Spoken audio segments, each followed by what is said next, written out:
Hello and welcome to Talking Points here on France24. After days of uncertainty, Ireland has finally called Europe to the rescue. With its bank on the brink of collapse and its budget deficit skyrocketing, the Irish government felt it had no choice but ask the European Union and the International Monetary Fund for financial help. The package, which is currently being negotiated, is estimated at between 80 to 90 billion euro.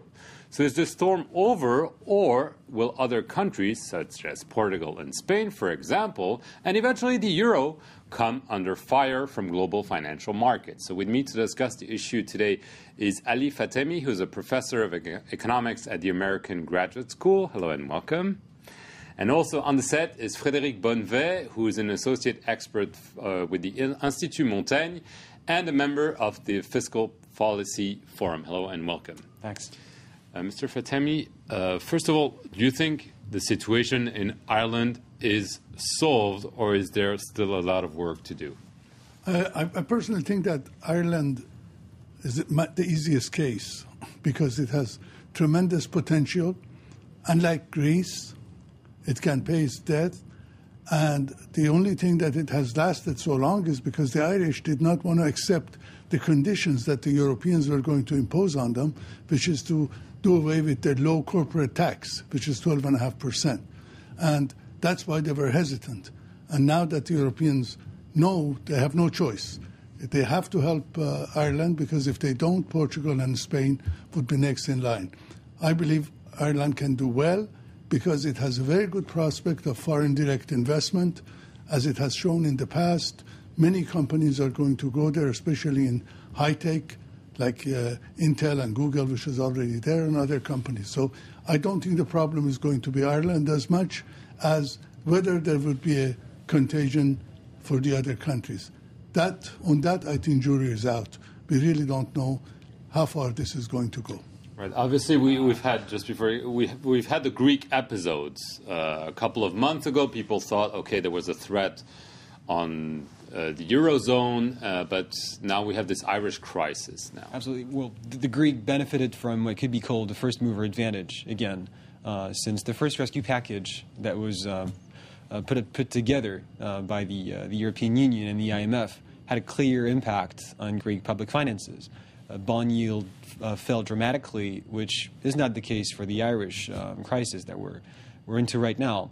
And that's probably why I would tend not to agree with you, if I may, since I believe the Irish case could be far more problematic than the Greek one.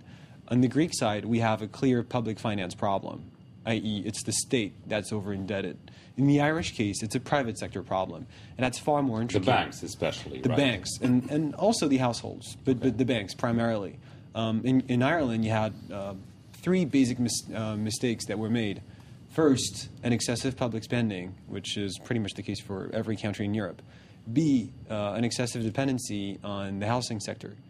And C, a retreat on fiscal receipts by the state with this very low 12.5% corporate tax, which, of course, reduced the fiscal room for action of the government. So, I mean, which is the model, if I may say, in a negative way, for other European countries? Is it Greece or is it Ireland? Well, Greece was mishandled. There's no question about it.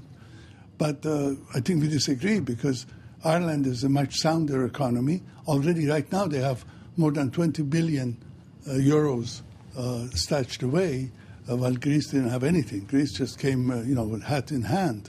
In the case of Ireland, that's not the case, and I think the prospects. It has a young labor force. It attracts foreign investment. Its record in the past has been far better than Greece, and I have no doubt that it will pay. The government got involved because too soon they came out and they said, we guarantee all the banks. They shouldn't have done that. And I think also the Germans are at fault because when Mrs. Merkel got the agreement that some countries should go to default, sovereign default, which is right, they did not come out and say how and when. And I think that panicked many of the bond sellers. They started selling, and as a result of that, yields started surging up, and the other countries were in danger. So I think we disagree on the basis of I think Ireland is in a far better position than Greece or perhaps many other southern countries, because of its labor force, because of its education, and because of the amount of foreign investment that it has attracted in the past and it will do again. Essentially because of very low corporate taxes, and that is the principal source of Irish growth. Yes. And again, that is very fragile, and that has probably come to an end now. So the Irish problem should be solved through the banks. And unfortunately, as proved by the Lehman case back in 2008, bank interconnectedness is a real, true, hard problem to tackle. So we have a long way to go in the Irish case, and it's far from being solved. Whereas on the Greek side, I'm not saying it's nothing. Of course, it's also very intricate and very delicate. But reforming the state is a well-trodden path, and what needs to be done is pretty much well known. Well, the Irish are going to defend their taxes the way Texans defend their right to hold guns. I don't think the Irish are going to give up on their taxes. Right. I mean, the government is a very difficult situation because there's a lot of opposition to giving up independence and essentially accepting very harsh conditions from the European Union. Which is why we have so much political turmoil right now in Ireland. But again, I'd like to stress the importance of solving this bank problem in Ireland, because that is the heart of the issue. But is this a problem also in other European countries? As I mentioned, we had Greece, now we have Ireland. It's kind of like a whack-a-mole game where you're wondering, okay, I'm going to solve this problem. Where is the next one going to erupt? I mean, is this a fantasy or is this a reality? No, it's nowhere near to being fantasy. And of course, we could even say that Greece and Ireland are, the canaries in the coal mine. The big problem is Spain, the fourth biggest economy in Europe, in the Eurozone. Before Portugal. Way before Portugal. And Spain is, I would say, on the Irish side of the game, i.e. it really has a banking problem. 5 cajas, 5 local banks failed in the country. And everybody knows, it's not a secret that the Spanish banks are in a really difficult position right now. So it could happen that the Spanish overdependency on housing and the Spanish banking issues could lead the country on the path on which Ireland is now. So do you agree that Spain might have the Irish disease? Yes, I agree on that one, but I disagree on the fact that I think southern European countries, Mediterranean countries, are in trouble because they're not competitive, their wages are too high.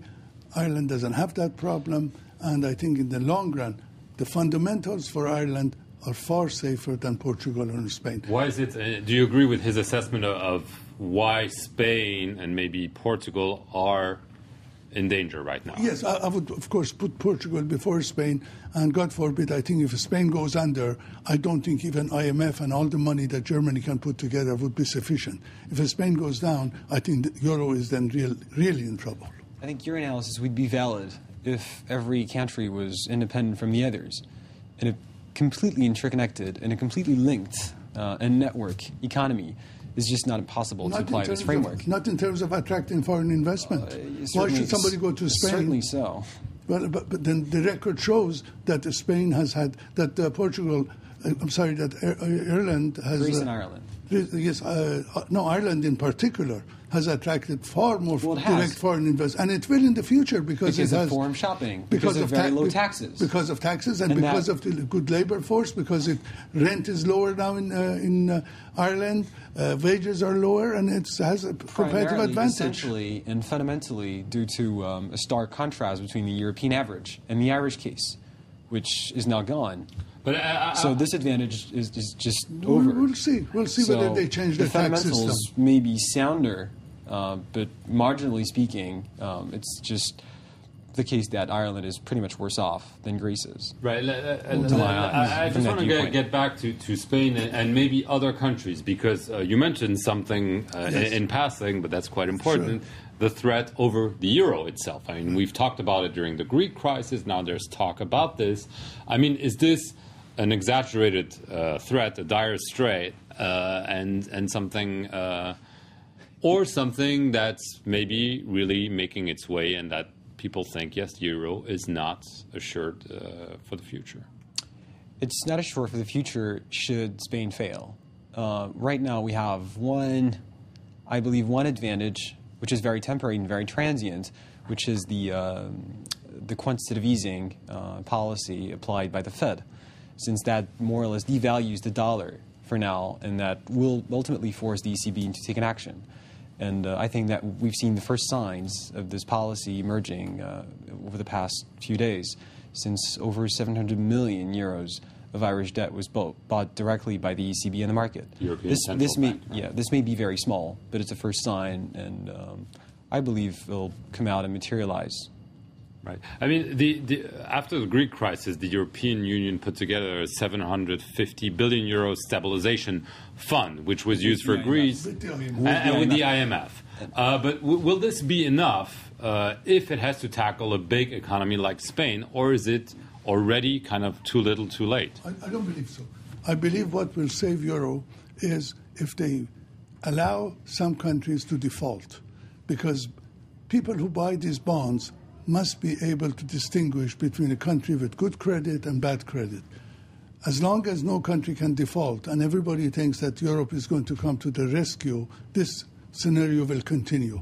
But the moment there are some regulations in place that it is possible for sovereign states to default, then I think there would be a differentiation between how people, whether somebody wants to buy Greek bonds or the same way. But is it politically feasible? I mean, it's a very difficult situation. The euro is supposed to be a common currency, so if you start to distinguish between the good euros and the bad euros, it's a political problem. That's a real problem. Still, I sympathize with with this argument, and I believe that, yes, we should have a clear mechanism for default in Europe.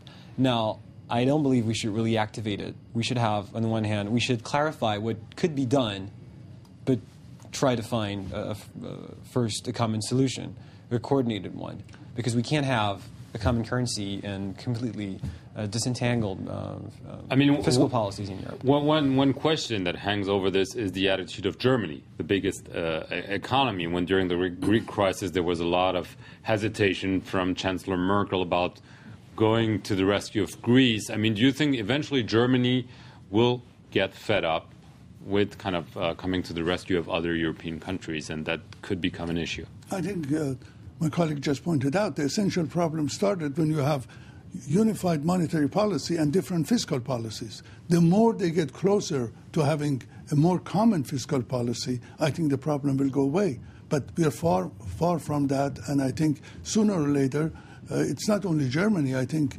the entire international community is not going to stand for irresponsibility of certain governments like Greek government and so on. There has to be some punishment for those countries that do not manage their books properly, and you just can't spend on somebody else's credit. Credible potential punishment, yes, but the emergency lies elsewhere for now. But what is completely clear to me is that without a completely unified Franco-German action and policy, Europe goes nowhere.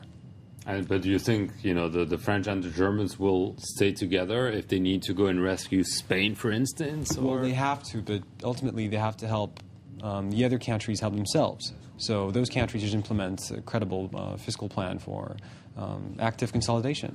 Okay, well, thank you very much to both of you. We'll see how the euro, Spain, and other countries fare in the coming weeks, but obviously very interesting things happening on the financial markets. Thank you for watching Talking Points on France 24.